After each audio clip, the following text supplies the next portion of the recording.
सप्तपदी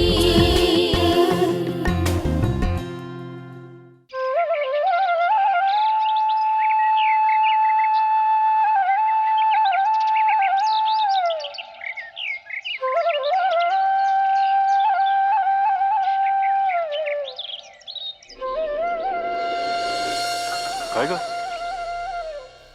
पाणी का असं डोळ्यात? काय नाही. अरे काही नाही कसं? अगं असं काळीच गलबलल्याशिवाय काय डोळे पाणवतात? खरंय, मोडकांची जुई बाळणपणासाठी आली ना घरी. विद्याच्या बरोबरीची आहे ती. पांडुरंग हरी वासुदेव. सगळ्यांच्या आधी लग्न झालं विद्याचं. मैत्रिणी बाळणपणासाठी घरी आल्या, ही मात्र माहेरी. अहो विचारा ना सासरच्यांना, काय जावई बाबूंचं पत्र आलंय, कधी बोलत आहेत नांदवायला. शेजारी पाजारी चौकशी करतात, कुसपुसतात. विद्या आहे कुठे का? दिसली नाही सकाळपासून कुठे.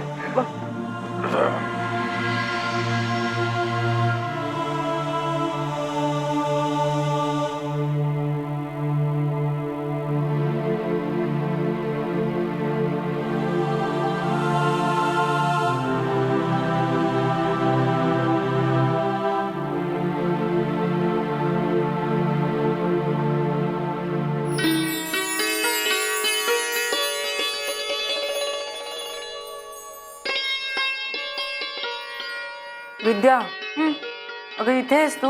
किती शोधलं मी तुला. अगं मी ठरवलं होतं ना, श्रावणातल्या सोमवारी दिवे लावायचे आणि महादेवाला सांगायचं आयुष्यातला सगळा अंधार जळून जाऊ दे. करा प्रार्थना करा, ऐकणार महादेव. त्यांना भक्ताची दया येते ना. त्यांना सांगा नवऱ्याला बायकोची आठवण येऊ द्या. हा आई, अगं काळीच तुटतं ग माझं. तुझ्या नंतर झालं ना जुईचं लग्न, बाळणपणाला आली ती. सगळ्यांचं सगळं चांगलं चाललंय, आमचं नशीब टांगणीला लागलेलं. आई, बाबा म्हणतात ना, वेळेपूर्वी काही घडत नाही आणि नशिबात जे असतं त्यापेक्षा जास्त काही मिळत नाही. अगं पण म्हणून काय? आई, सध्या तरी मी एवढंच ठरवलंय की त्यांना खूप यश मिळू दे आणि ते सुखात राहू दे. सगळी देवाला काळजी.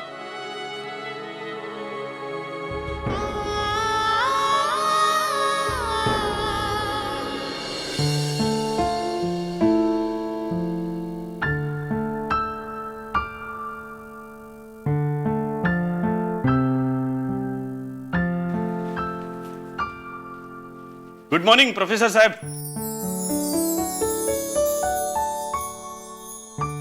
बसा ना. काय आज काय नाश्ता न घेताच जायचा विचार होता वाटतं. बसा. तुम्हाला सांगतो, त्या समोरच्या एरियाण्याकडे सकाळी 6 वाजता सुद्धा नाश्ता रेडी असतो. आमलेट पाव काय, बुर्जी पाव काय, खिमा पाव तसा काय. मी वेळेवर नाश्ता देते, पण आज जरा माझा डोळा लागला. नेहमीप्रमाणे. नाही म्हणजे प्रोफेसर साहेबांचं कसं सगळं अगदी घड्याळाच्या काट्यावर असतं. काय हो, 7:30 वाजता नाश्ता, 8 वाजता. पुरे फक्त बोलू नका, तसा वक्तशीरपणा आणा. अगं सरकारी कारकून आहे मी. वक्तशीरपणा ठेवून शेवटी त्याचं काय होणार? चिपाडच ना. प्रोफेसर साहेब तुम्हाला सांगतो, माणसाला जेव्हा सरकारी नोकरी लागते ना, तेव्हा तो एखाद्या रसरशीत उसासारखा असतो. म्हणजे बघा ना, सरकारी नोकरी म्हणजे रस काढण्याचं मशीनच आहे जणू. म्हणजे उसातला रस निघून गेल्यावर शेवटी त्याचं काय होतं? चिपाडच ना. तसंच सरकारी नोकर सुद्धा 30 वर्षानंतर असाच चिपाड होऊन बाहेर पडतो. कुणासमोर बोलताय? हुशार लेखक प्रोफेसर त्यांच्यासमोर कसल्या उपमा देताय? थँक्स लतिकाताई, पण हा एवढा नाश्ता जाणार नाहीये मला, कारण रात्री ऑलरेडी खूप जेवलेलो आहे. लेक्चरमध्ये झोप यायला नको. ठेव, हा कसला आलाय नाश्ता? आपण गावाकडची माणसं. काय गावाकडचा नाश्ता म्हणजे कसा?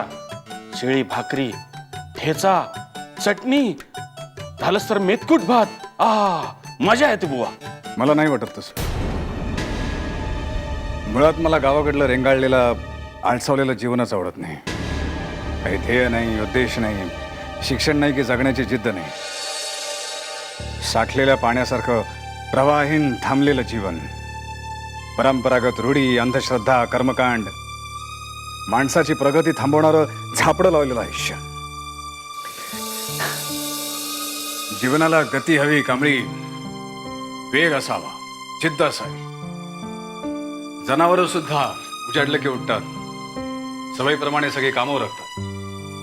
जनावर आणि माणूस यात फरक आहे की नाही? उगवणारा प्रत्येक दिवस हा प्रगतीचा, समोर जाण्याचा असायलाच हवा. काय सॉलिड आहे, पण सगळं डोक्यावरून गेलेलं आहे. हा हा तुमचा पेपर आजचा. आणि हे टपाल तुमच्या प्रकाशकाकडनं आलंय वाटतं. म्हणजे काल रात्री तुम्ही उशिरा आलात ना, नाही तर रात्रीच. पत्र गावाकडून आले. बरं, तुमच्या जेवणाचं काय? तुम्ही कशाला त्रास करून घेताय? बाहेर हॉटेलात जेवायची सवय आहे मला. मग काय म्हणतात गावाकडची लोक? विचारायलाच हवंय का? गप्पा बसा. प्रोफेसर, नाश्ता करून जा. हा, हो. चला. नाक खुपसायचं दुसऱ्यांच्या गोष्टी. चला.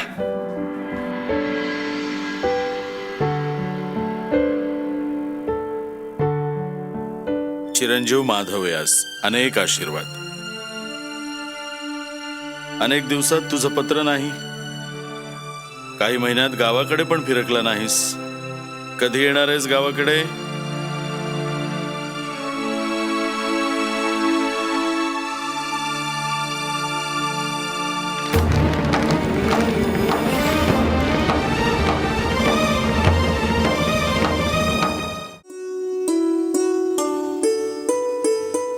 घ्या चहा. बस तू बस.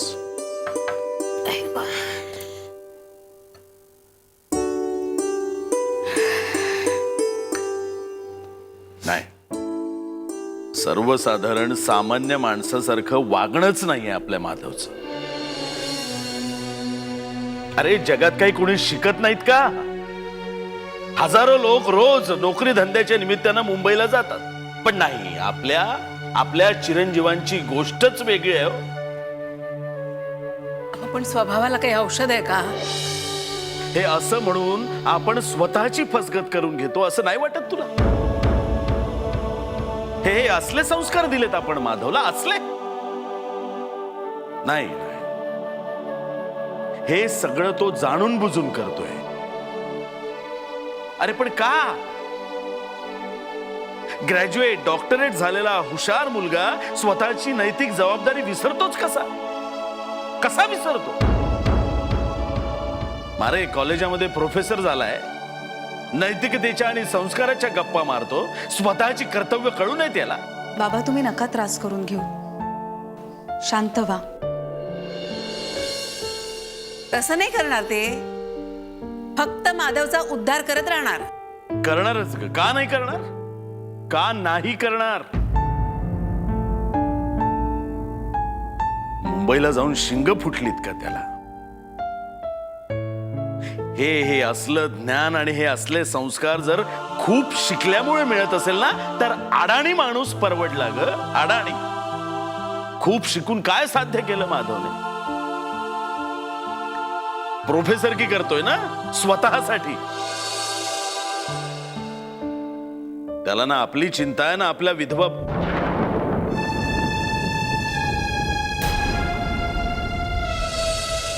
ना आपल्या विधवा बहिणीची काळजी. त्याला अनुराधाची काळजी असायला नको का? हो, बहिणीची तर सोडा, स्वतःच्या बायकोची तरी काळजी आहे का माधवला? विद्या बसली ना माहेरी अजून, तिची तरी काळजी कुठे आहे?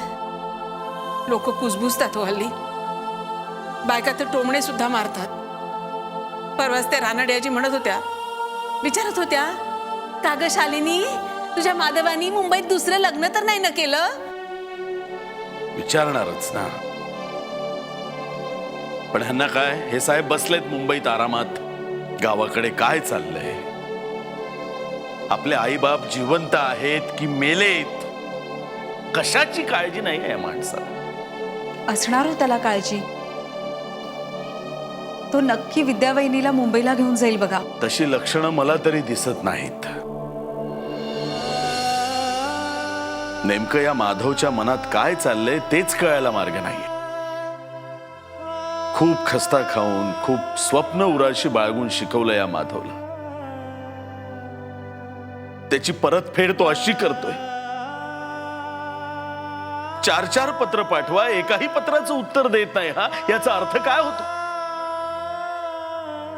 म्हणजे या गाढवाला मिळी पाठवलेली पत्र मिळत नाहीत की काय? आणि मिळून जर त्याचं उत्तर हा देत नसेल तर हे वागणं बरं नव्हे. आपल्या घरच्यांना असं दुर्लक्षित करणं योग्य नाही.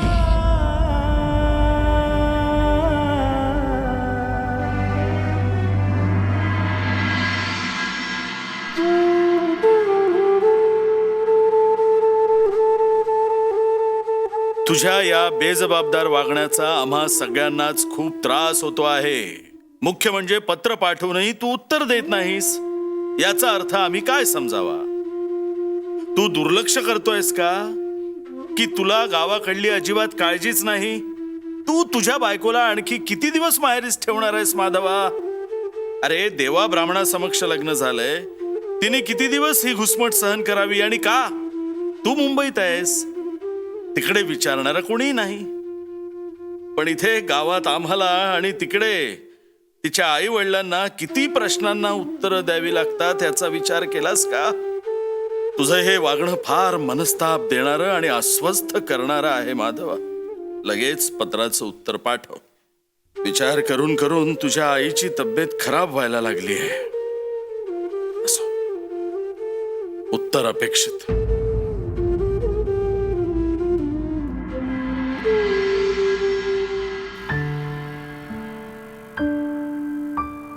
बसा. अगं आई,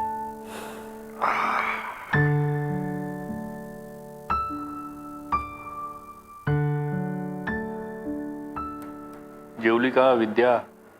कशी जेवणार? एक वेळ जेवते ना ती. रात्री दूध आणि केळं खाणार आहे. अगं हे असे उपास तापास वेळेवर खाणं नाही पिणं नाही. अगं आजारी पडेल ना अशानं. किती वेळा सांगायचं, कानी कपाळी ओरडत असते मी. पण दुसरा पर्याय आहे का तिच्याकडे?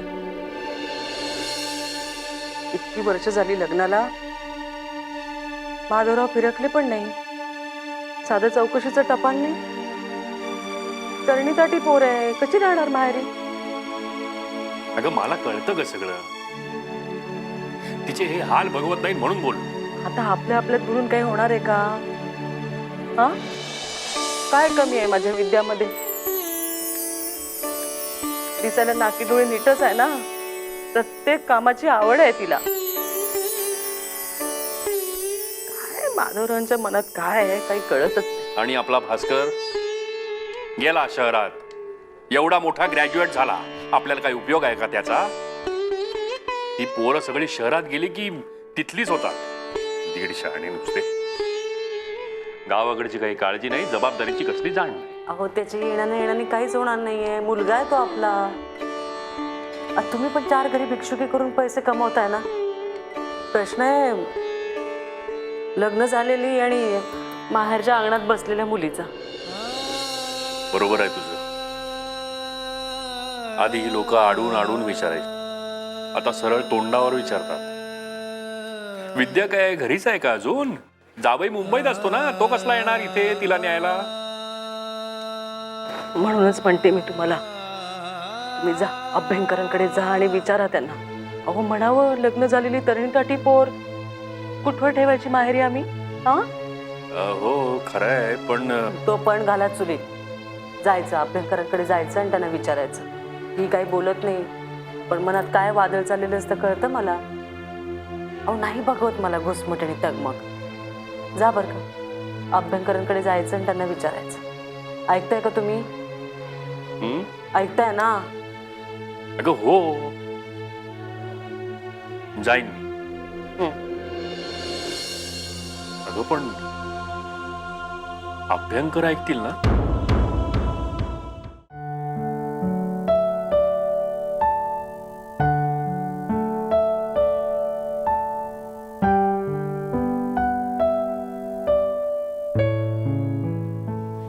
बाबा झोपायचं नाहीये का? परत सकाळी 5 वाजता तुमचा दिवस सुरू होणार. विश्रांती घ्या. होय ग,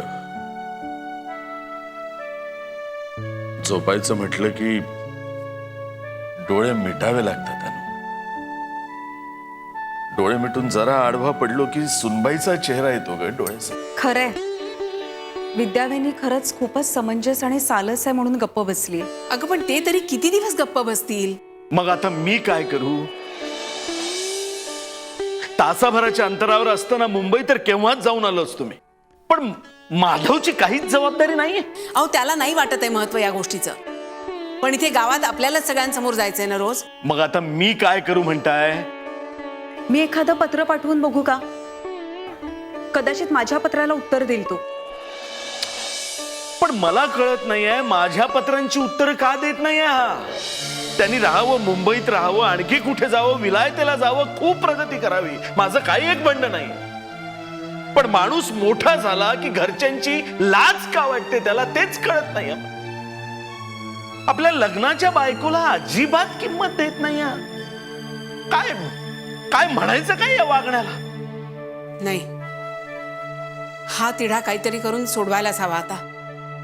मला ना सारखी भीती वाटते की विद्याचे बाबा तिला घेऊन इथे येतील आणि म्हणतील आता तुम्ही तुमची सून सांभाळा, आणि तिला इथे सोडून जातील. केवढा प्रसंग उभा राहील मग.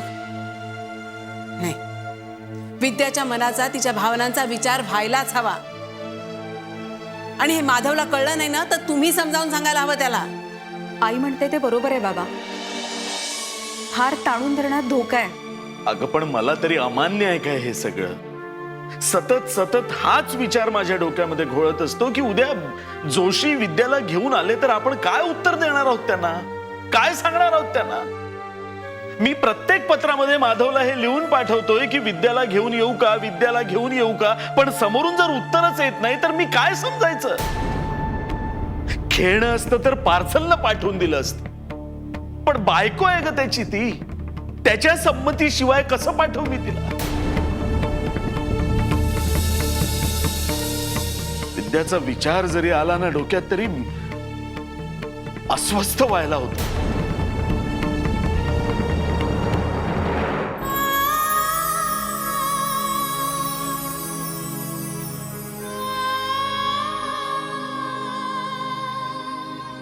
आज पुन्हा सूर्य डोंगराच्या मस्तकावरून उगवला आणि समुद्राच्या पोटात नाहीसा झाला. उरली आहे फक्त रात्र. किती भीषण, किती अगतिक वाटते ही रात्र. माझ्याच सारखी प्रत्येक चांदणीच्या डोळ्यातून, शतशत भुवळातून उद्याच्या सूर्याची, आशेच्या किरणांची वाट पाहणारी रात्र. गावाकडून मुंबईच्या समुद्रात अस्त होणारा सूर्य कधीतरी माझी कथा, व्यथा माधवला सांगेल का? दूर दूर क्षितिजावरून मला ओरडून सांगेल का, वेडे माधव येतायत तुला घ्यायला. कातावर आलेल्या नागिणीसारखी माहेरच्या अंगणात सरपटणारी मी कात झटकून, मरगळ फेकून माधवच्या सोबत मुंबईला जाईन. सोन्याचा संसार करीन. कधीतरी ती पहाट येईल का?